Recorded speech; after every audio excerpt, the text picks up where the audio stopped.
Ótimo. Então vamos começar a nosso trabalho, nosso estudo, nosso encontro de hoje para falar sobre os desafios da mediunidade. Vamos falar sobre os desafios da comunicação com o mundo espiritual e os aspectos e os impactos que isso tem na nossa vida cotidiana, tá? Os nossos tópicos de estudo, para resumir o que nós vamos fazer hoje, aqui. Vamos procurar definir a mediunidade, vamos trazer um pouco da história da mediunidade, falar sobre os tipos de médiums e as suas habilidades, sobre a prática mediúnica e sobre o impacto dessa mediunidade na vida das pessoas e da sociedade. A princípio, eu já trouxe para vocês essa imagem que mostra uma pequena estatueta de Buda, uma vela acesa, algumas pedras semi-preciosas, como a ametista, a amazonita, um bowl, que é para fazer aqueles sons tibetanos, outras pedrinhas, um livrinho de mantras, umas flores, para mostrar a vocês entrarmos nesse estudo sabendo que a mediunidade não é propriedade do espiritismo. Mas vamos entender bem no nosso estudo de hoje que foi o Espiritismo que criou este termo, mediunidade.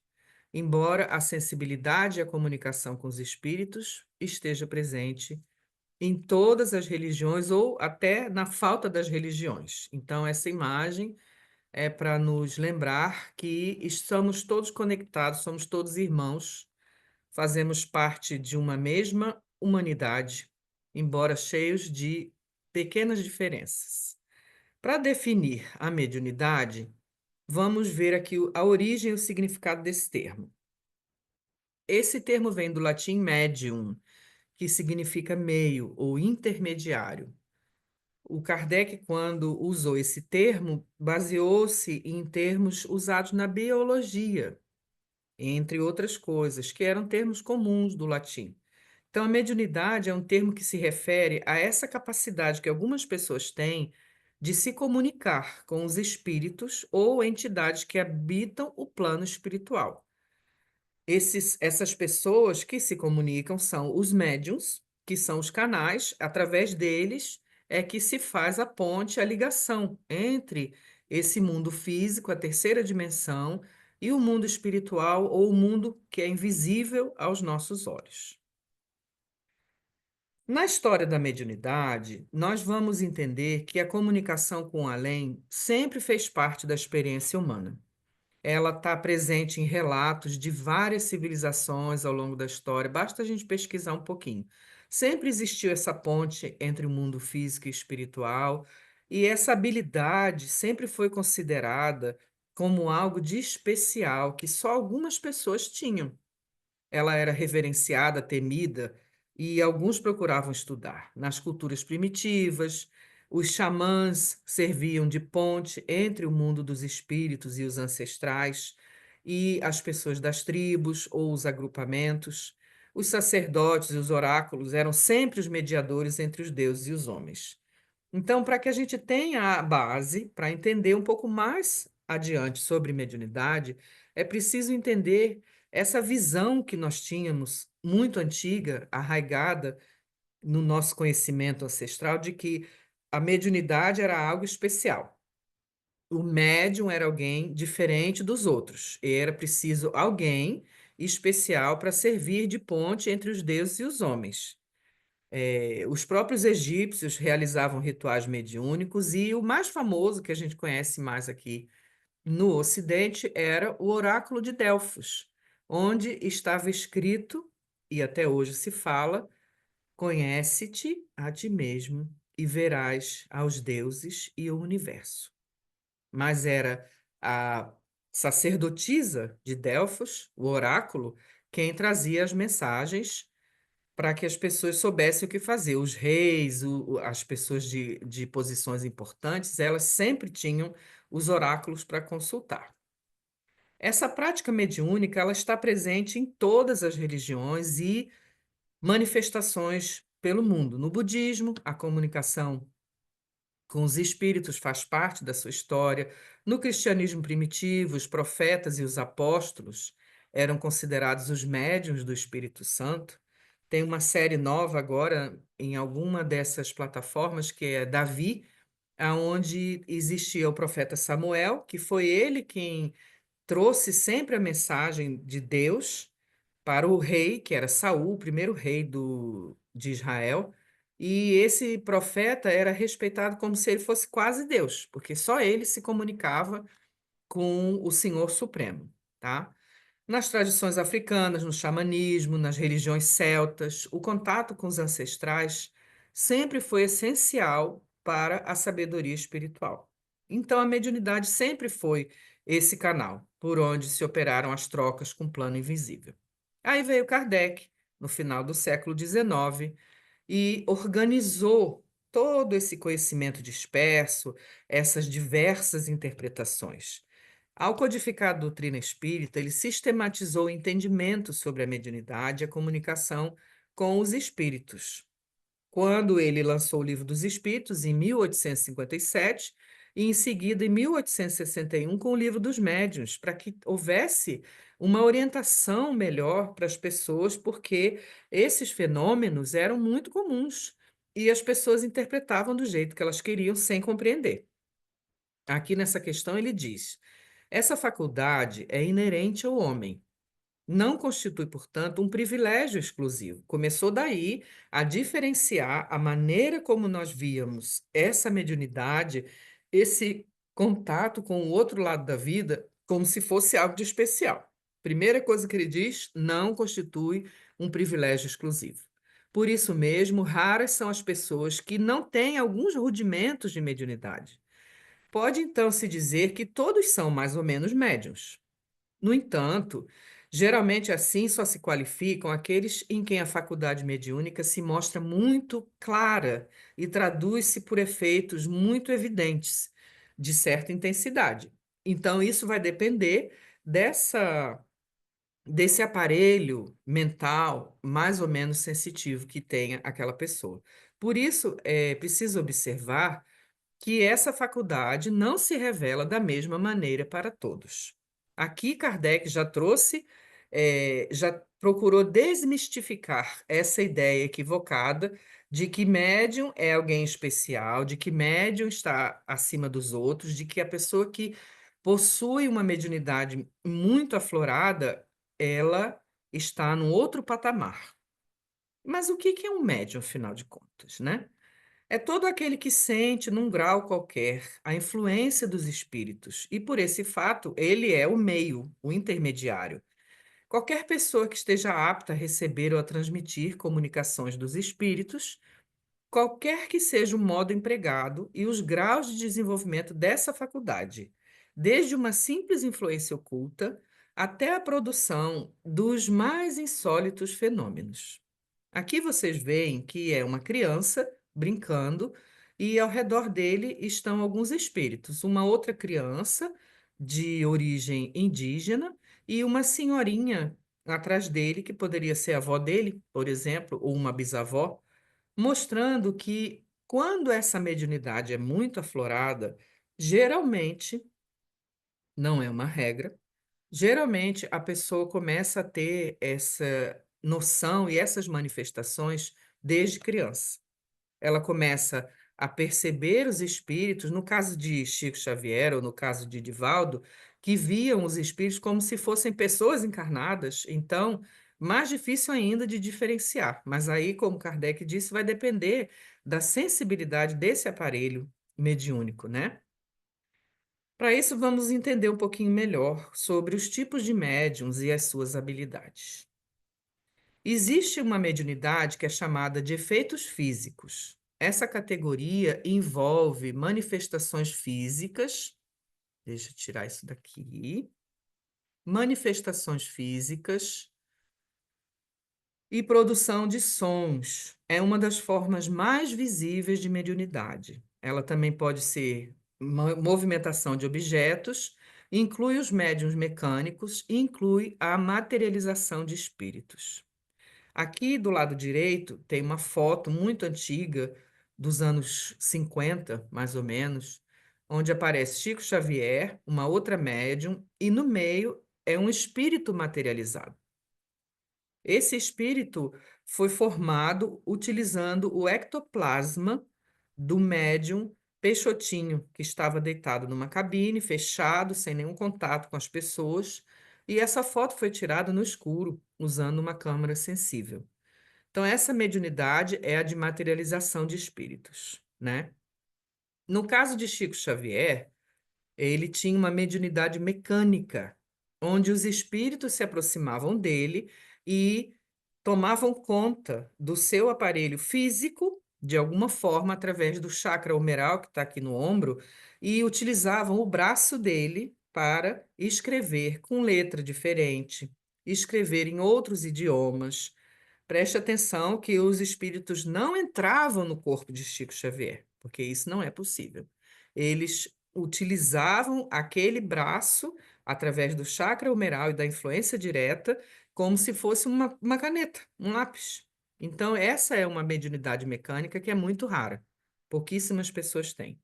A movimentar objetos, que é a sinestesia, também é uma mediunidade bem ostensiva, que foi pesquisada largamente, por exemplo, na Rússia, na época da Guerra Fria, eles pesquisavam muito sobre paranormalidade, não chamavam de mediunidade. E essa movimentação de objetos acontecia muito constantemente. O outro tipo de mediunidade é de efeitos intelectuais.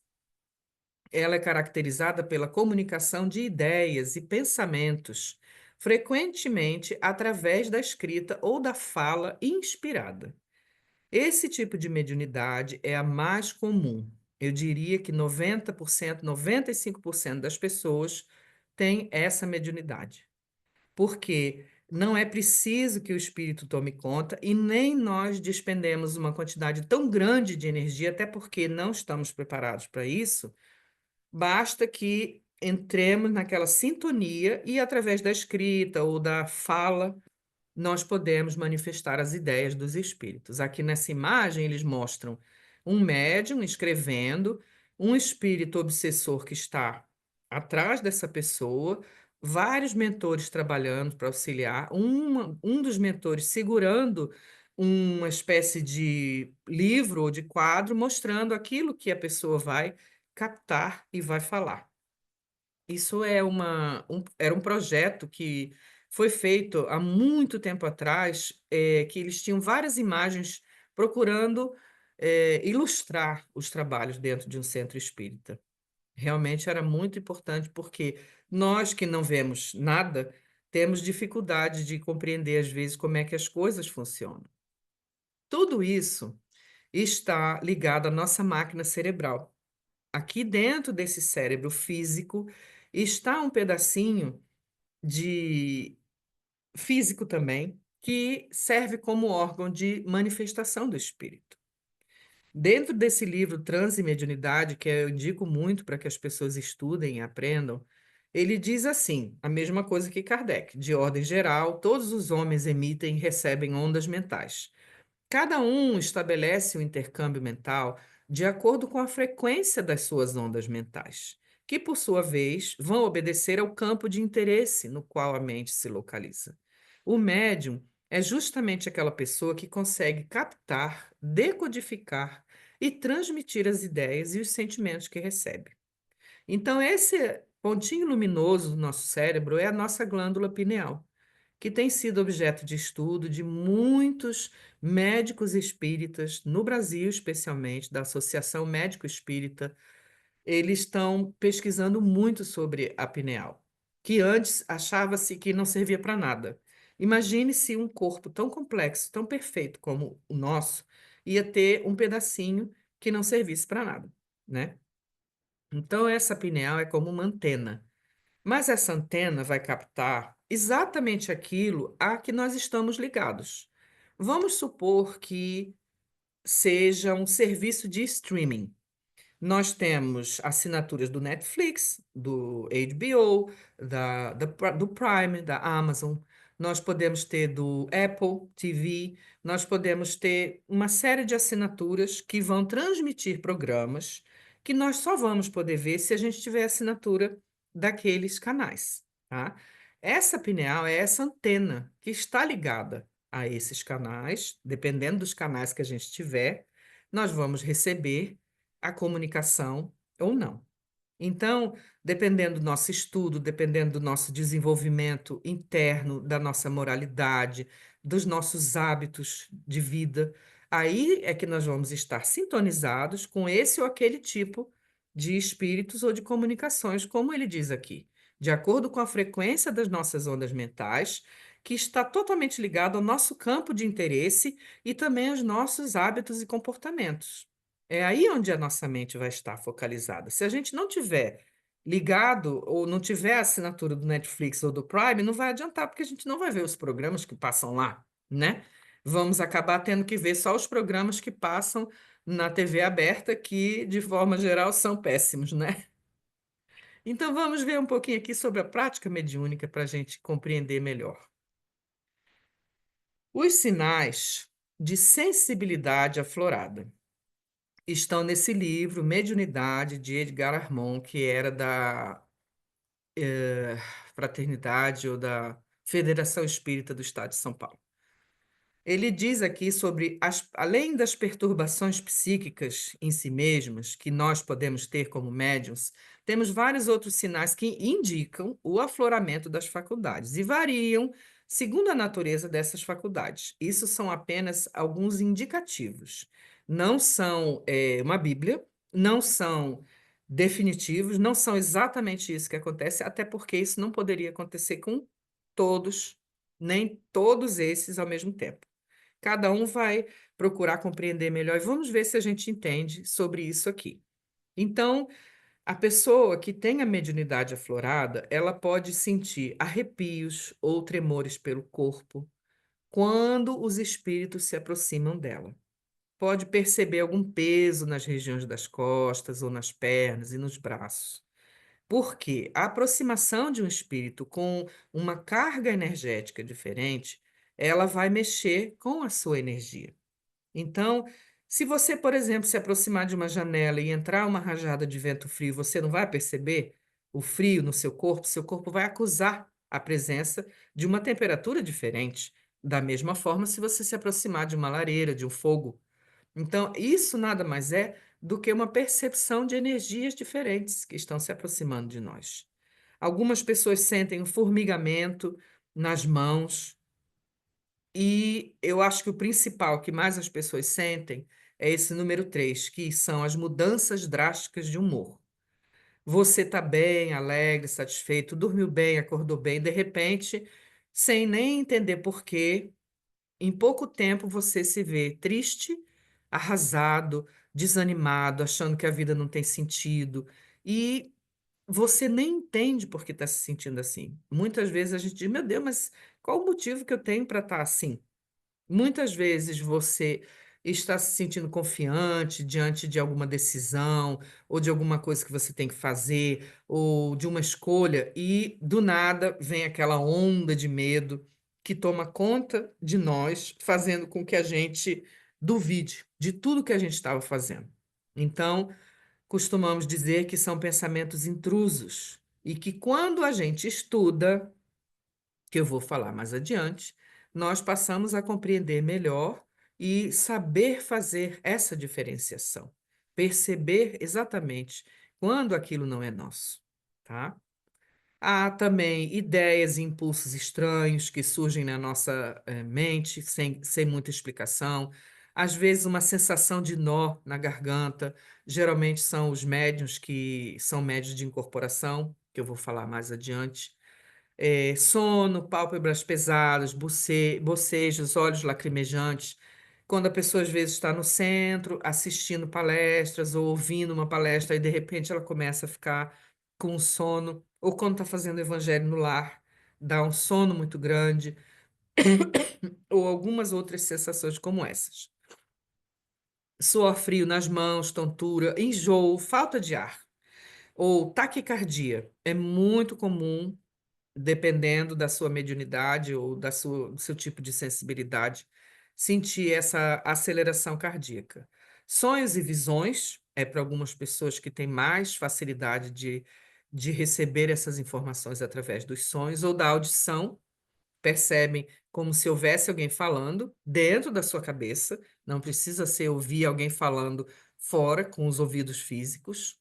E os fluidos? Esses fluidos agem sobre o perispírito do sensitivo, produzindo boa ou má impressão, provocando uma reação suave e reparadora ou uma reação violenta e dolorosa, de acordo com o seu teor vibratório, que muitas vezes nós também temos, além dentro dessas mudanças drásticas de humor, muitas vezes você está bem, calmo e tranquilo, e do nada você fica com raiva, querendo brigar ou dar na cara de alguém. Muitas vezes isso acontece, aliás, frequentemente, dentro dos relacionamentos, porque as influências espirituais negativas que estão presentes em nossa vida, elas vão interferir em todos os nossos tipos de relacionamento. E aí eu faço essa ligação entre a nossa palestra do mês passado, que falou sobre neurodiversidade, tá?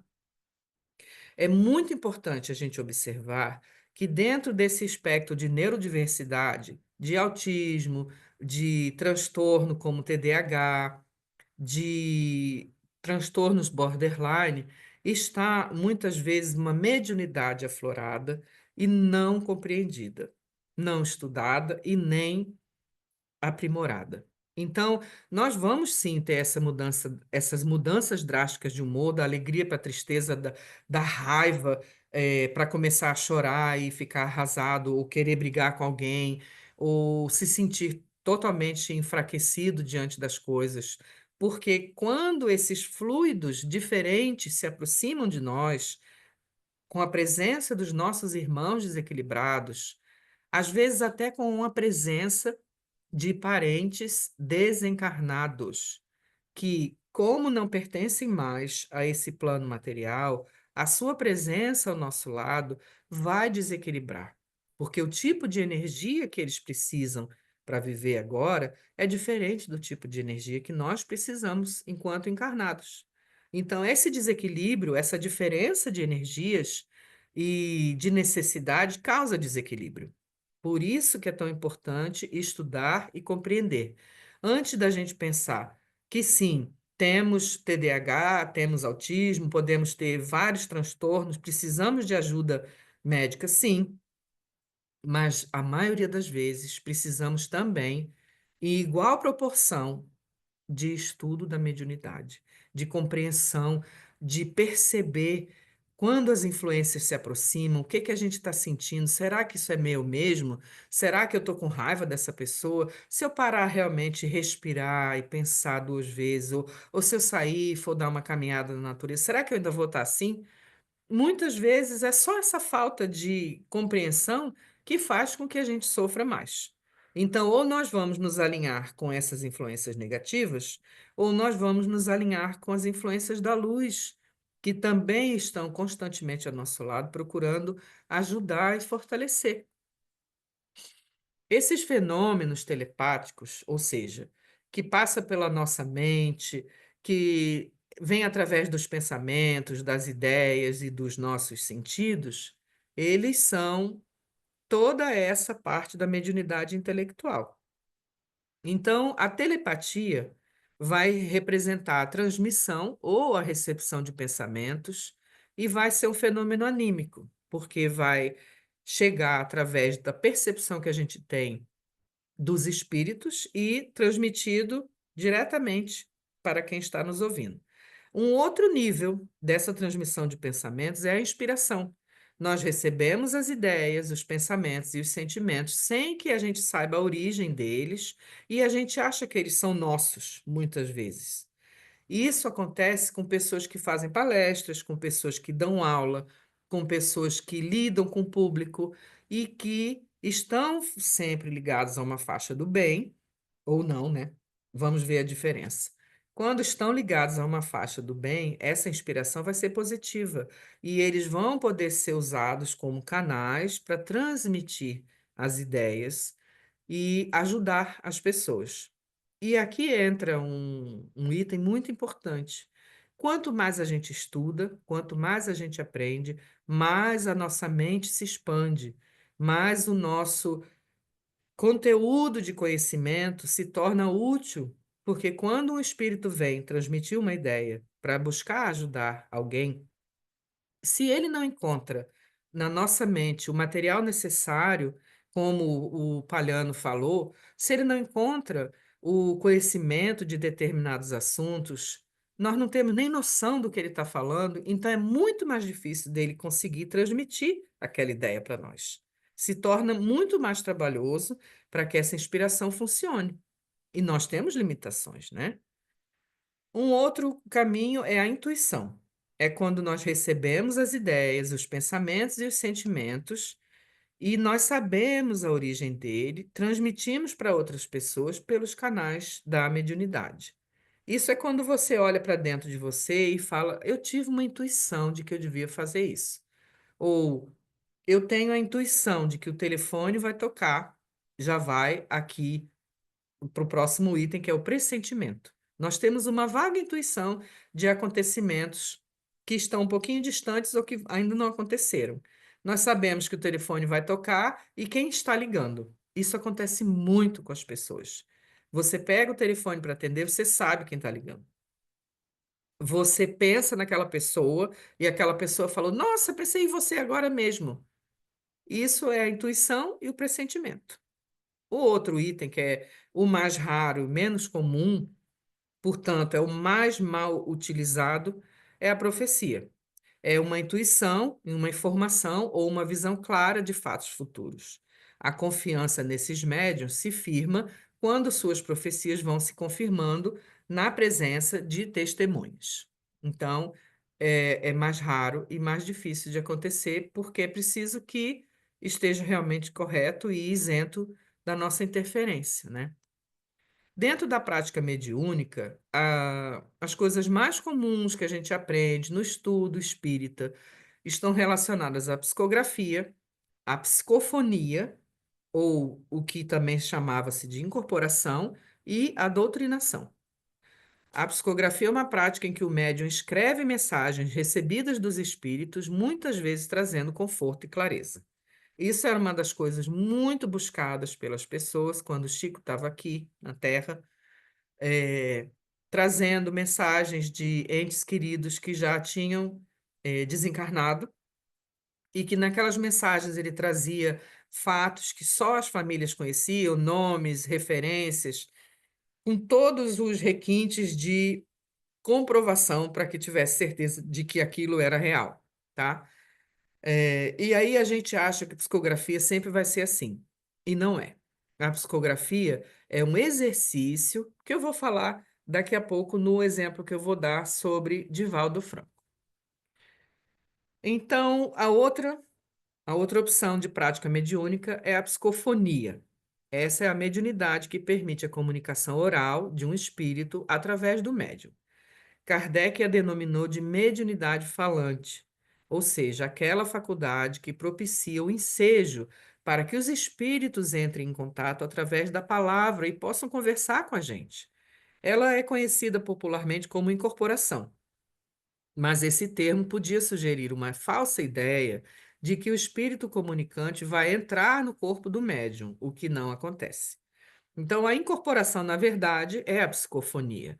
É a capacidade que a gente tem como médium dentro de um ambiente protegido do centro espírita, com os mentores da casa, os protetores trabalhando, servir de instrumento para que o espírito se aproxime do médium e transmita o seu pensamento para nós e nós possamos dizer as palavras dele numa comunicação. Seja para ajudá-lo a se curar de sentimentos de vingança, de ódio, de perseguição, ou para que possamos ajudá-lo a mandar uma mensagem para quem é preciso. É importante saber que quando um espírito obsessor se aproxima do médium para fazer a comunicação, o médium vai captar a raiva, vai captar o descontentamento, a revolta, todo o sentimento ruim que o espírito está sentindo naquele momento. O médium não é uma máquina, ele não vai captar só as palavras, né? Vai captar todos aqueles sentimentos, mas não é preciso que haja nenhuma manifestação de bater na mesa, de ficar com uma raiva tomando conta de você, porque você está ali sendo um instrumento com toda a ajuda dos espíritos de luz, tanto do lado do comunicante, como do lado do médium que está trabalhando. Então, é preciso passar a emoção, é preciso passar o sentimento do espírito, a raiva, a revolta e dizer o que se passa, para que a outra pessoa que está conversando com o espírito, também com a ajuda dos mentores, possa ajudá-lo de verdade. Essa é a outra mediunidade, que é a doutrinação, uma espécie de aconselhamento terapêutico utilizado para esclarecer os espíritos obsessores. Ela foi criada e desenvolvida por Kardec a fim de conduzir os espíritos necessitados a caminho da luz. Na prática, através da comunicação, o médium promove o esclarecimento doutrinário de espíritos menos elevados, perdidos, vingativos, tá? É, nesse momento, esse doutrinador também vai estar sendo inspirado, como vocês podem ver na imagem, o doutrinador está sendo inspirado por um espírito de luz, procurando, absorvendo toda a energia das pessoas que fazem parte da reunião e que estão ali doando energia para ajudar aquele outro que está incorporando, entre aspas, o espírito e possa haver uma conversação. Então, no filme do Divaldo Franco, que tem, acho que no Netflix tem, tá vendo? A Netflix, como é útil. No filme do Divaldo Franco, ele mostra um momento onde acontece a doutrinação, em que um dos trabalhadores da casa fala com o espírito com raiva, com agressividade, de uma maneira bem dura, e a outra senhora, que foi quem convidou o Divaldo para estar lá, fala com amor, com carinho, diz que se pudesse pegava aquele espírito no colo, iria ajudá-lo, cuidar dele. Essa senhora, a amiga do Divaldo, explicou para ele, era analfabeta.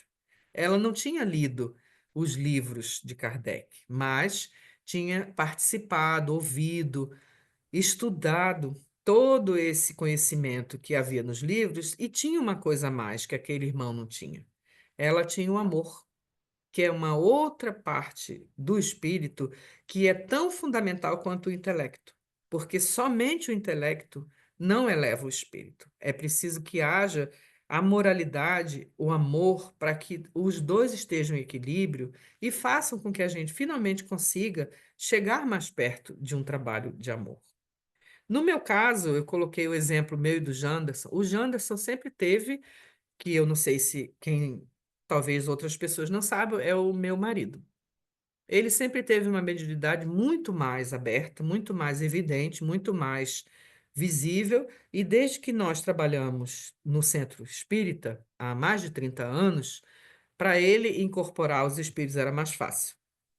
Eu passei a vida achando que não tinha mediunidade, porque não incorporava nada, não via nada, não ouvia nada.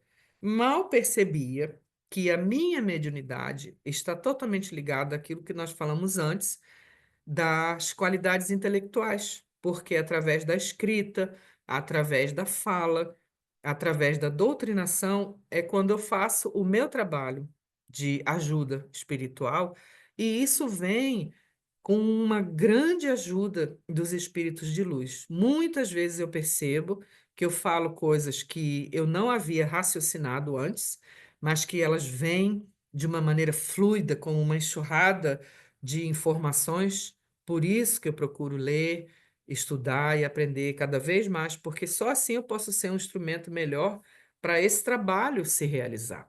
Do contrário, a gente se torna apenas um instrumento limitado, e isso não ajuda muito no desenvolvimento, né?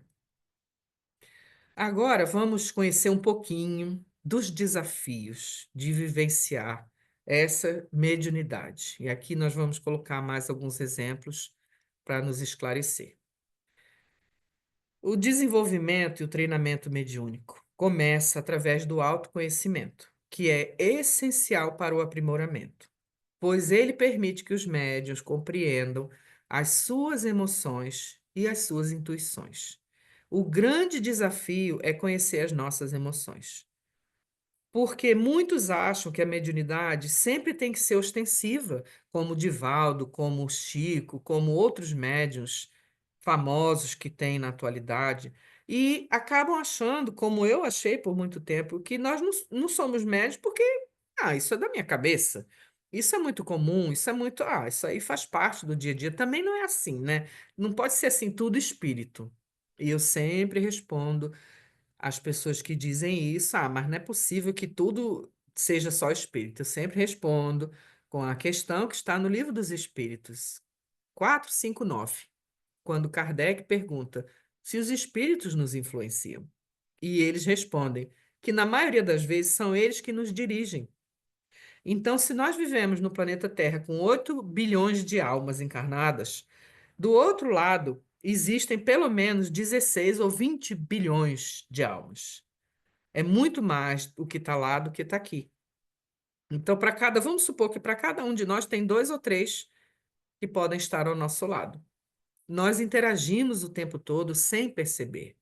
Nós convivemos, nós atraímos, nós afastamos, de acordo com o nosso comportamento. Então, é por isso que é tão importante estudar cada vez mais, conhecer as nossas emoções. Porque se eu sei, sem misericórdia, se eu sei que eu sou egoísta, se eu sei que eu sou orgulhoso, se eu sei que eu sou vaidoso, se eu sei que eu tenho inveja das pessoas que têm mais coisas do que eu vou entender que tipo de companhia eu vou atrair. Se eu sei que eu frequento ambientes onde só existe bebida, onde só existe desequilíbrios, drogas, se eu sei que eu só vou conhecer pessoas ou me relacionar com pessoas, mesmo sem querer, porque eu acabo atraindo, que também estão desequilibradas, que tipo de espíritos eu posso atrair? Então, eu conhecendo as minhas emoções, sabendo o que que eu preciso trabalhar, o que que eu preciso aprender, não é para ninguém já virar santinho e ir direto para o céu, porque a gente não consegue. É para saber até onde eu posso ir. O que está ao meu alcance corrigir? O que está ao meu alcance agora trabalhar e melhorar? Então, eu trouxe o exemplo da mediunidade de Divaldo Franco, que é uma pessoa que a gente respeita e valoriza pelo seu trabalho extraordinário e pela mediunidade tão ostensiva que ele apresenta. Mas no filme dele, ele conta a história. Ele mostra um Divaldo criança e jovem, imaturo, cheio de medos, cheio de preconceitos enraizados que ele trazia da religião católica, muito vaidoso, que um dos trechos ele mostra quando alguém convidou ele para fazer uma palestra e que ele se achou muito importante, a primeira palestra que ele ia fazer. Nunca tinha feito, não sabia nem por onde começar. Muito jovem ainda, imaturo. E ele se achou muito importante naquele instante, né? Quem de nós não se acharia? E quando chegou lá, nenhum espírito se aproximou.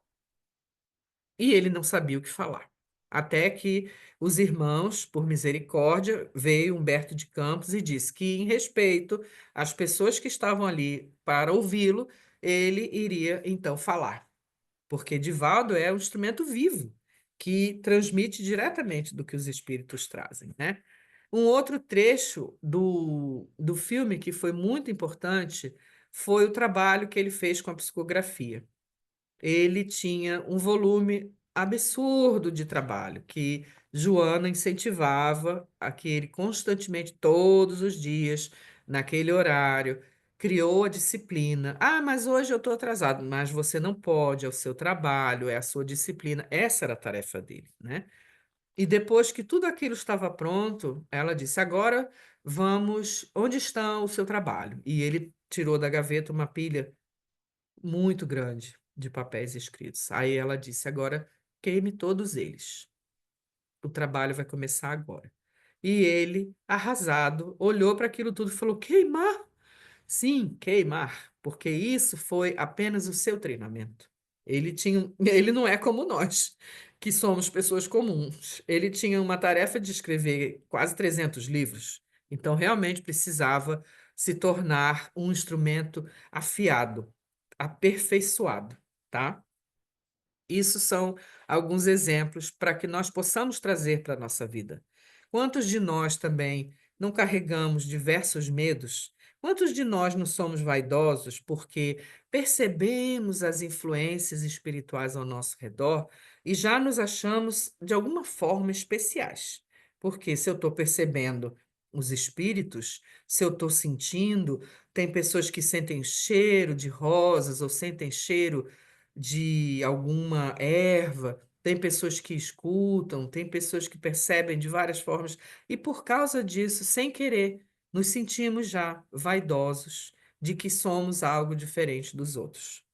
Pois os espíritos nos dizem que quanto mais aflorada é a nossa mediunidade, mais endividados nós somos. No sentido de que quanto mais erros cometemos, quantos mais tempo nós perdemos em diversas encarnações, é o que nos faz necessitar de uma mediunidade, de um canal mais aberto para que possamos ajudar mais pessoas, para que possamos trabalhar ainda mais para aproximar não só nós, mas os outros também da evolução espiritual.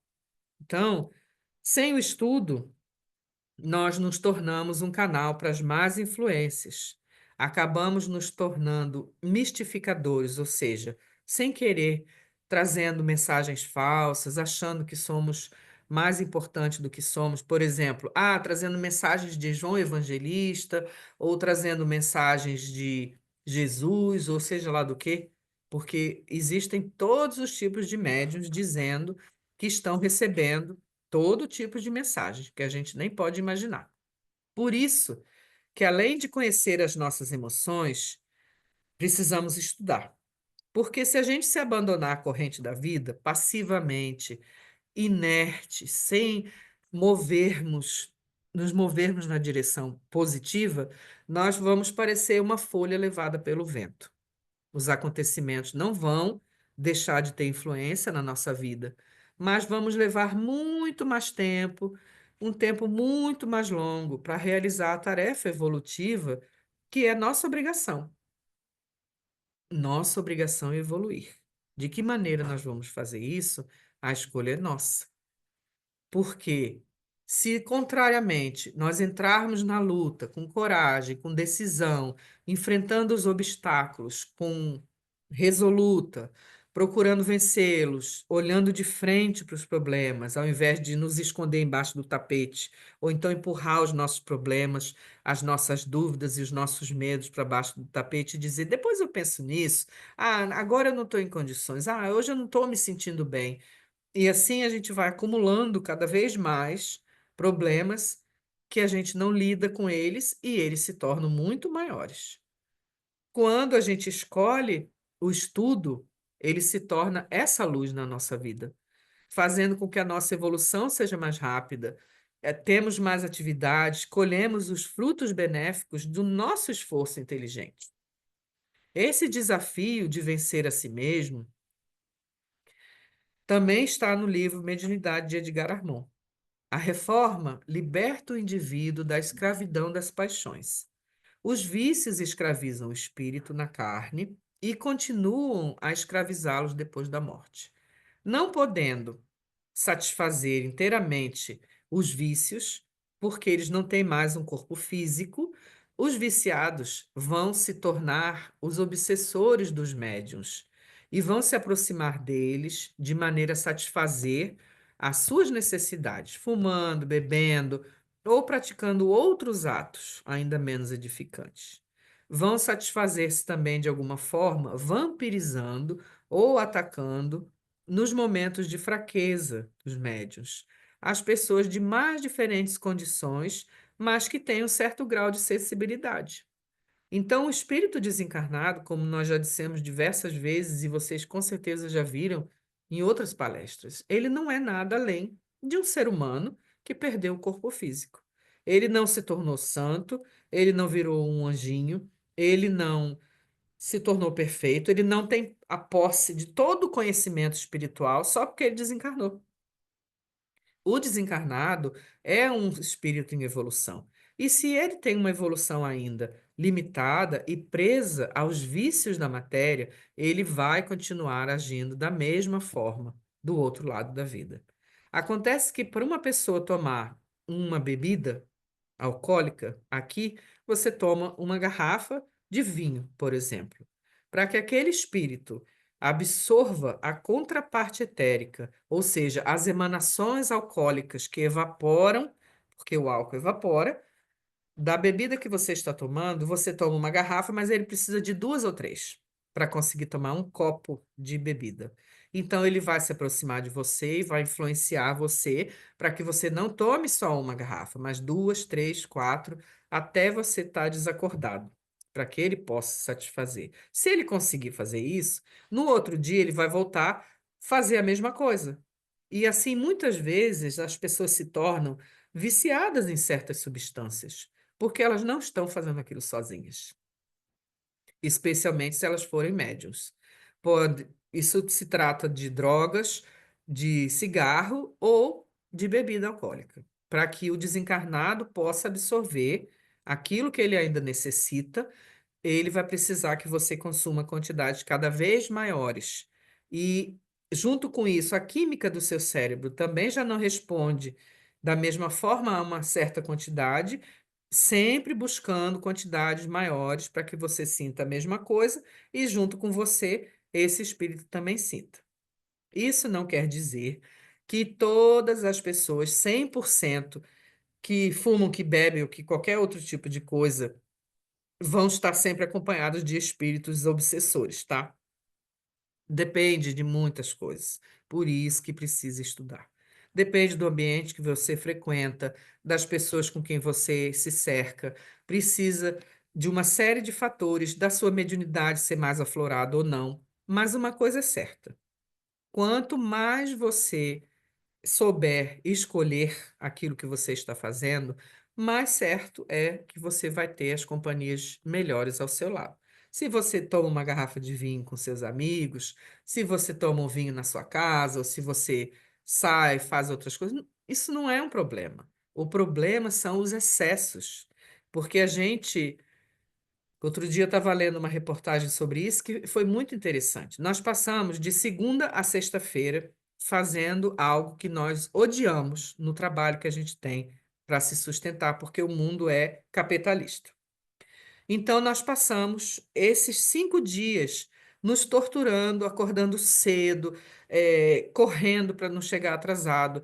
E no fim de semana, o que é que a gente faz? Se joga, enfia o pé na jaca, se joga com todas as nossas forças, vai beber tudo o que quiser, vai comer tudo o que quiser, vai dormir em excesso e se esquece que aquilo vai acabar. Quando chega domingo à noite, a grande maioria das pessoas começa a sofrer, porque no outro dia é segunda-feira e ela vai ter que voltar para aquela espécie de prisão que ela criou para ela mesma.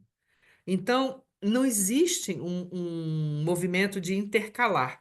Em alguns momentos eu vou querer sair, me divertir, ficar com os meus amigos, ótimo. Em outros momentos eu preciso ter mais equilíbrio. Eu não posso me permitir mais, com o conhecimento espiritual que eu tenho ao meu alcance, só fazer o que dá vontade. Porque nós não estamos aqui encarnados num parque de diversões. Estamos numa escola. E enquanto a gente, quanto mais rápido a gente aprender isso, melhor, porque a gente vai sofrer menos. Enquanto a gente insistir em só querer se livrar dos problemas, mais a gente vai estar se enfiando em dor e sofrimento. Por quê? Você vai precisar de mais repouso, você vai precisar de mais equilíbrio, para que você tenha que viver esse trabalho ainda por algum tempo, porque às vezes a gente não tem mesmo como escolher outra coisa. O ideal seria que a gente pudesse trabalhar em algo que a gente gosta. Mas enquanto a gente não pode, vamos fazer o trabalho, sim, mas aí vamos procurar uma coisa mais, uma transição menos drástica do que chegar sexta-feira à noite e começar a fazer exatamente tudo ao contrário do que a gente fez o resto da semana. Porque as companhias que nós vamos atrair, com certeza, vão ser as que a gente não gostaria de estar atraindo. Por isso, eu reforço, e eu acho que eu vou falar isso até o fim dessa palestra, necessidade de estudo e aperfeiçoamento. Porque é preciso aprender a perceber o que nos cerca. É preciso aprender que algumas pessoas são tóxicas e que não vale a pena ficar perto delas, que elas vão puxar o pior de nós, que elas vão fazer vir à tona aquilo que nós estamos lutando para excluir da nossa vida. Nós precisamos aprender que essas pessoas podem estar encarnadas ou desencarnadas. Então, com as nossas práticas e escolhas, é que nós vamos poder escolher quem está ao nosso lado, tá? É preciso aprender que nós irradiamos, ou seja, nós enviamos e recebemos de volta pela lei do retorno e a lei de atração exatamente aquilo que a gente irradia. Então, se eu ainda irradio ódio, inveja, revolta, ressentimento, eu vou receber de volta esse mesmo tipo de sentimento que vai chegar no meu caminho de uma maneira ou de outra através das pessoas que se aproximam de mim. Que tipo de pensamentos, sentimentos e atitudes eu tenho? Porque cada um desses pensamentos, sentimentos e atitudes tem padrões vibratórios específicos. E a escolha que eu faço é quem vai dizer o tipo de vida que eu levo.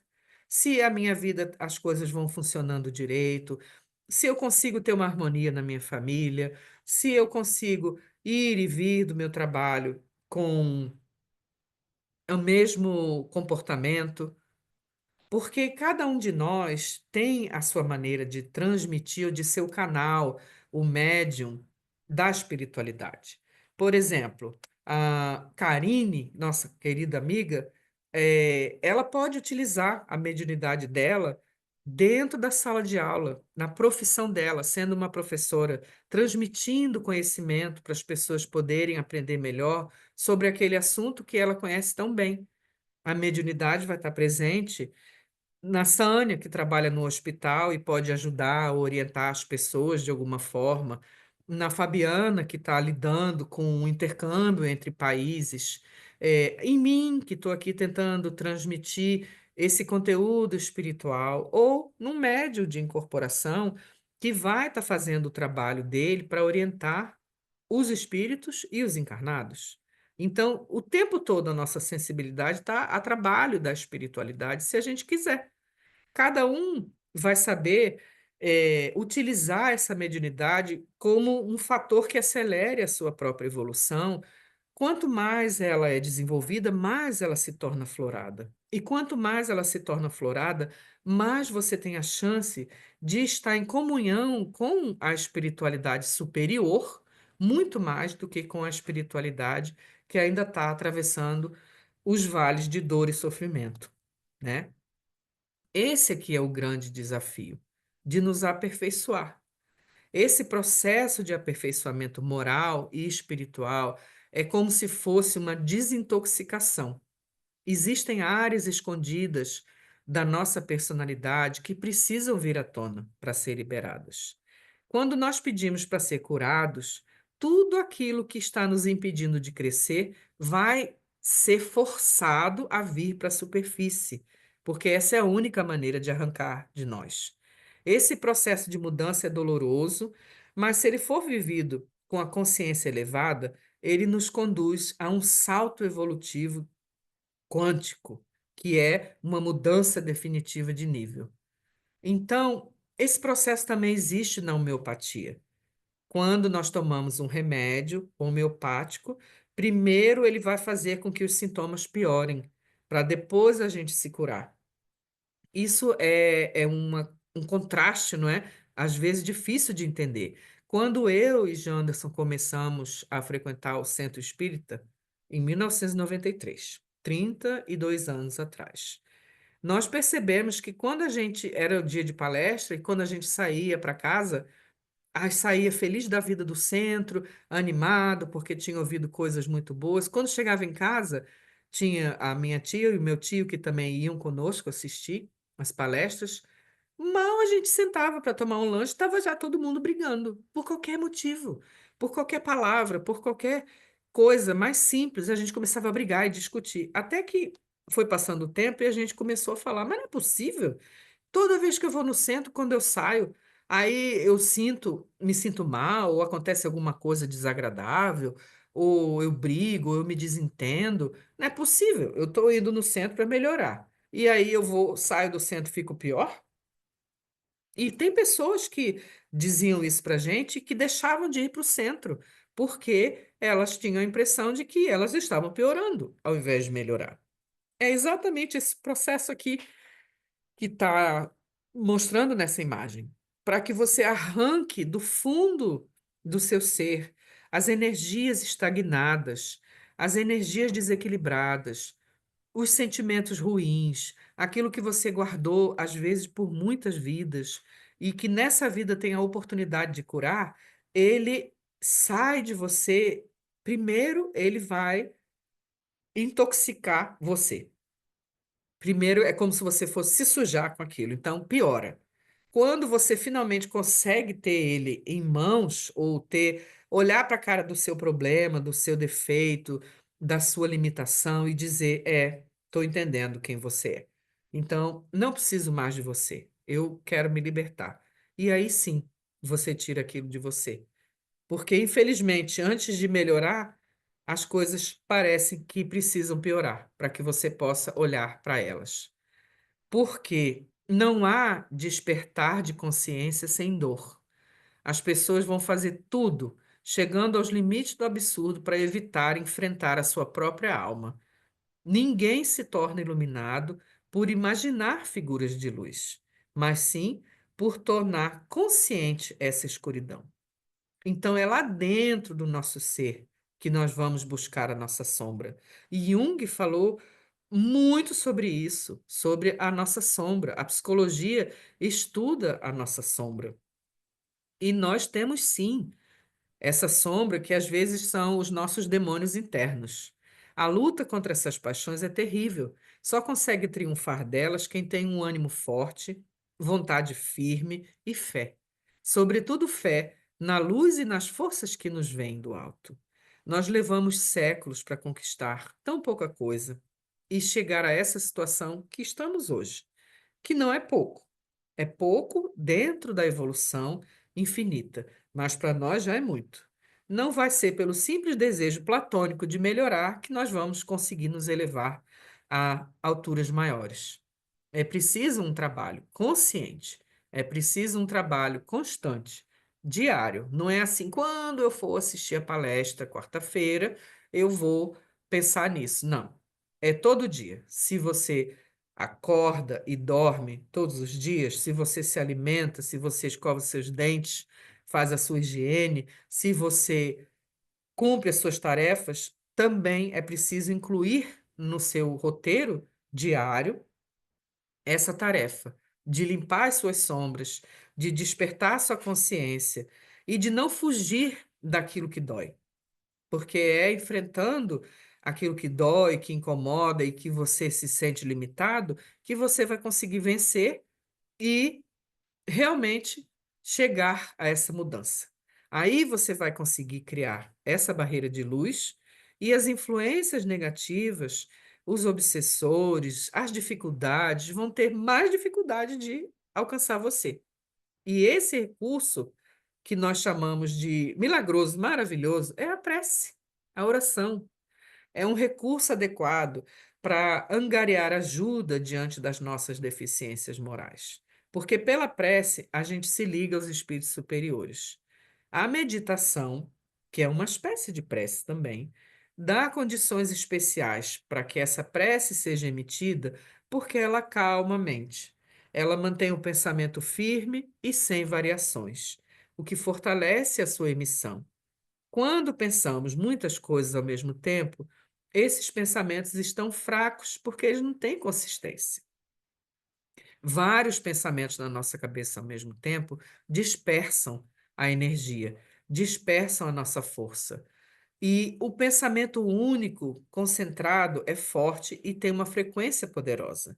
Conseguimos emitir as ondas mentais curtas, penetrantes e de longo alcance. O hábito da prece também favorece muito a afinidade com os bons espíritos. Muitas das nossas deficiências morais são praticamente neutralizadas pela prece, quando ela permite que boas referências espirituais sejam absorvidas e garantindo que a nossa força moral possa ser elevada também, e aí a gente se livra de momentos mais difíceis, né? Isso é muito importante aprender. porque nós temos todos os recursos hoje ao nosso alcance. Basta ligar a televisão ou o celular, onde quer que você esteja, no YouTube, vai ter uma meditação guiada, tem aplicativos para isso, vai ter alguém fazendo oração, vão ter músicas que elevam o seu espírito, exercícios de movimentos que vão acalmar o seu coração e ajudar você, porque a meditação não precisa ser só parada, né? Você pode meditar, como a gente costuma dizer, até lavando louça, desde que você se entregue àquela tarefa, como dizia Buda. Se você estiver comendo, você deve estar comendo.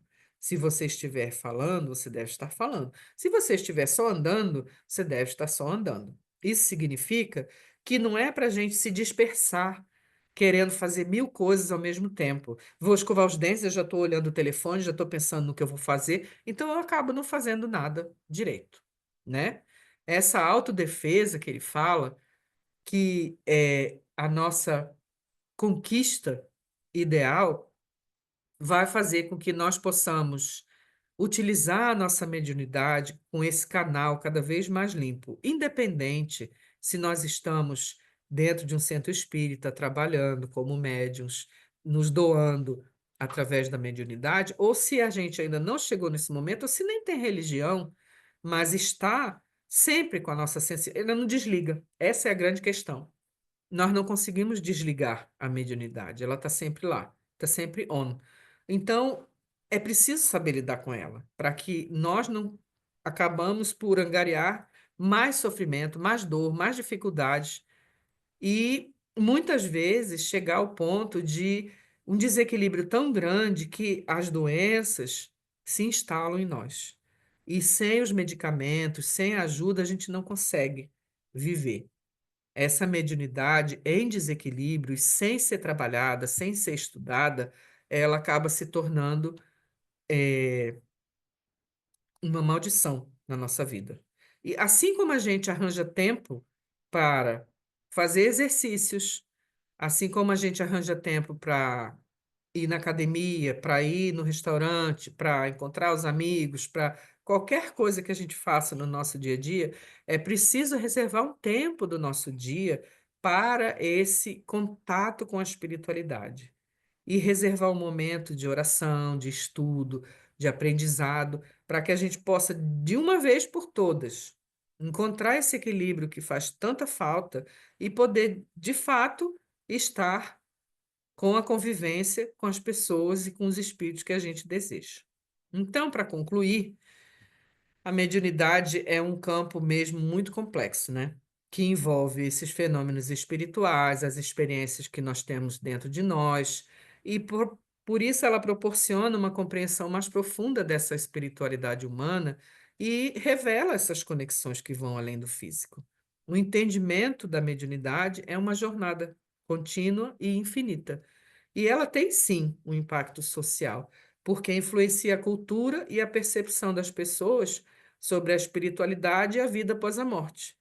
O fato da gente ter o contato com os espíritos desencarnados faz com que a nossa esperança seja fortalecida, com que nós possamos compreender que a vida não termina aqui.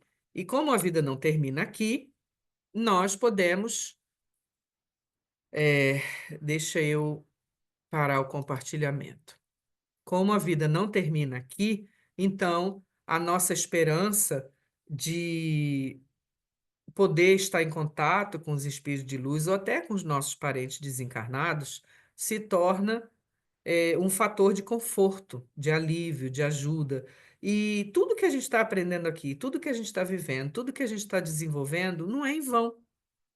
Tem um propósito maior, que vai além dessa vida que a gente conhece e, portanto, vale a pena nos aperfeiçoar cada vez mais, tá bom? Então, vamos encerrar o nosso estudo de hoje com essa conclusão e agora a gente para a gravação para quem quiser fazer perguntas, fique à vontade. Pronto. Jacinta, muito obrigada mais uma vez, viu?